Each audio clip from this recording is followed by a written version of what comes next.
हरे कृष्णा, राधे राधे। कैसे हैं आप सब लोग? आशा रखती हूँ अच्छे होंगे। स्वागत करती हूँ आप सभी लोगों का लड्डू गोपाल जी की सेवा ज्ञान भक्ति चैनल में। आज के इस वीडियो में हम जानेंगे गंगा दशहरा के बारे में। हिंदू धर्म में गंगा दशहरा का बहुत अधिक महत्व होता है और इस दिन विधि विधान से अगर माँ गंगा की पूजा अर्चना की जाती है, आरती की जाती है तो विशेष फल की प्राप्ति होती है। हर साल ज्येष्ठ माह में, जेठ के महीने में शुक्ल पक्ष की दशमी तिथि पर गंगा दशहरा का पावन पर्व मनाया जाता है और इस साल गंगा दशहरे का पावन पर्व 20 जून को यानी कि आज मनाया जाएगा। तो धार्मिक मान्यताओं के अनुसार इस दिन माँ गंगा स्वर्ग से पृथ्वी पर आई थी। तो इस बार आप जानते हैं कि वही पिछली बार भी वही था कि कोरोना वायरस के चलते घर से बाहर जाकर के कोई पूजा अर्चना नहीं कर पा रहा था। तो इस बार भी आप घर में रहकर ही माँ गंगा की पूजा अर्चना कर सकते हैं, आरती कर सकते हैं। और कैसे करें वो मैं आपको बताती हूँ।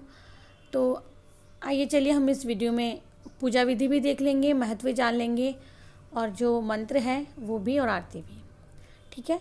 तो ये जो दशमी तिथि है वो 19 जून को ही शुरू हो जाएगी 6:45 से। ठीक है। और जो तिथि समाप्त होगी ना दशमी की, वो 20 जून को समाप्त होगी 4:21 पर शाम को। और वही 4:21 पर फिर एकादशी की तिथि शुरू हो जाएगी। तो चलिए अब हम जो गंगा दशहरा की पूजा विधि है ना वो जान लेते हैं। तो इस दिन में सुबह में जल्दी उठकर स्नान करना चाहिए और गंगा नदी में स्नान का विशेष महत्व होता है। लेकिन अभी तो गंगा नदी में स्नान नहीं कर सकते हैं, तो आप अपने नहाने वाले जल में गंगा जल डालकर स्नान कर सकते हैं। तो जो आप जिस पानी से आप नहा रहे हैं ना, उसी पानी को गंगा स्वरूप मान करके, क्योंकि गंगा जल उसमें डल गया और वो भी गंगा जल के समान हो गया है, तो माँ गंगा का ध्यान करके आप स्नान कर सकते हैं। फिर आप आपका जो घर का मंदिर है उसमें गंगा जल का छिड़काव करें, धूप दीप प्रज्वलित करें भगवान के सामने, उन्हें चंदन टीका लगाएं और विधि विधान से पूजा करें। इस दिन माँ गंगा का अधिक से अधिक स्मरण करना चाहिए, ध्यान करना चाहिए। माँ गंगा को भोग लगाना चाहिए। ऐसा कहा जाता है कि इस दिन दान करने से शुभ फल की प्राप्ति होती है। तो जो भी आपकी क्षमता है, जितना आपका सामर्थ्य है, आप उतना दान अवश्य करें। घर में रहकर ही माँ गंगा की आप आरती कर सकते हैं। अब हो सकता है आप कहें कि माँ गंगा की आरती हम किस प्रकार से करें।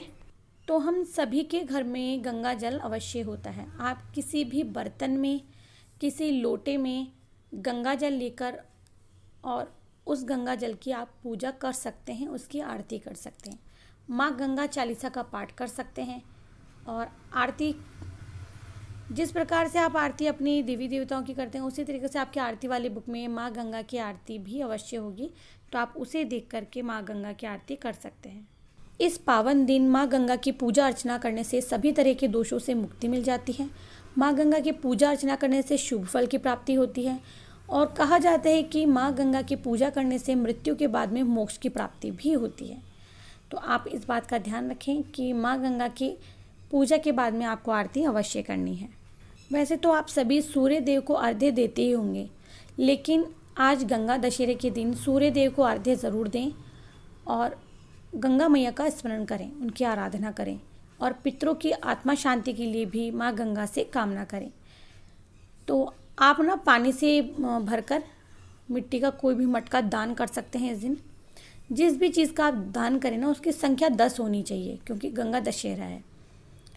तो कहा जाता है कि इस दिन आप शरबत, पानी या जो भी मौसमी फल होता है ना उसका आप दान कर सकते हो या किसी मटके का दान कर सकते हो।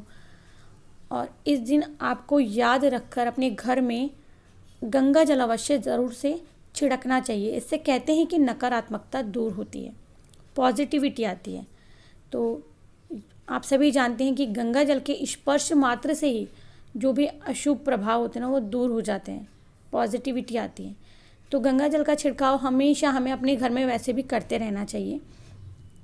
जब हम भगवान जी को स्नान करवाते हैं तब उसमें गंगा जल उस जल में डालकर स्नान करवाते हैं। तो उस जल से भी हम क्या करते हैं, घर में छिड़काव ही तो करते हैं। हमारी जो मानसिकता होती है वो यही होता है कि घर का शुद्धिकरण हो जाएगा। एक बात का आप अवश्य ध्यान रखें, जब आप स्नान कर रहे हों, गंगा जल को स्पर्श कर रहे हों, तब आप मंत्र जाप करें। रोगम शोकम तापम पापम हरमे भगवती कुमतिकलापम त्रिभुवन सारे वसुधाहारे। त्वमसि गतिमर्म खलु संसारे। इस मंत्र का जाप आप कर सकते हैं। कहा जाता है कि घर में गंगा जल अवश्य होना चाहिए। भागीरथ ने माँ गंगा के जल से अपने पितरों को मोक्ष प्राप्त करवाया था। इसीलिए कहा जाता है कि इस दिन पितरों को याद करते हैं और उन्हें जल अवश्य देते हैं।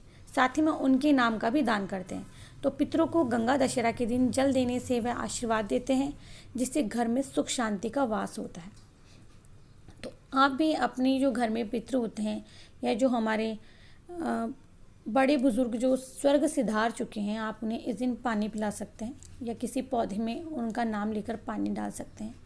तो गंगा जल में आप वहाँ गंगा में जाकर डुबकी तो नहीं लगा सकते, लेकिन घर में ही आप गंगा जल से स्नान करके और पुण्य प्राप्त कर सकते हैं। ऐसा कहा जाता है कि इस दिन मोक्ष के द्वार खुल जाते हैं। तो हम सभी मिलकर एक साथ बैठकर ईश्वर का भजन कीर्तन करें, ईश्वर का ध्यान करें।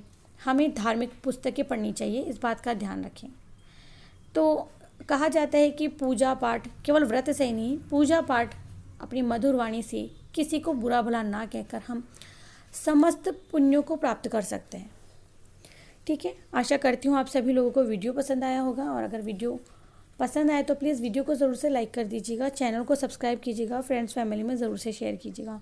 मैं मिलती हूँ न्यू वीडियो में, तब तक के लिए हरे कृष्णा, राधे राधे। और आप सभी लोगों को गंगा दशहरा की ढेर सारी शुभकामनाएं।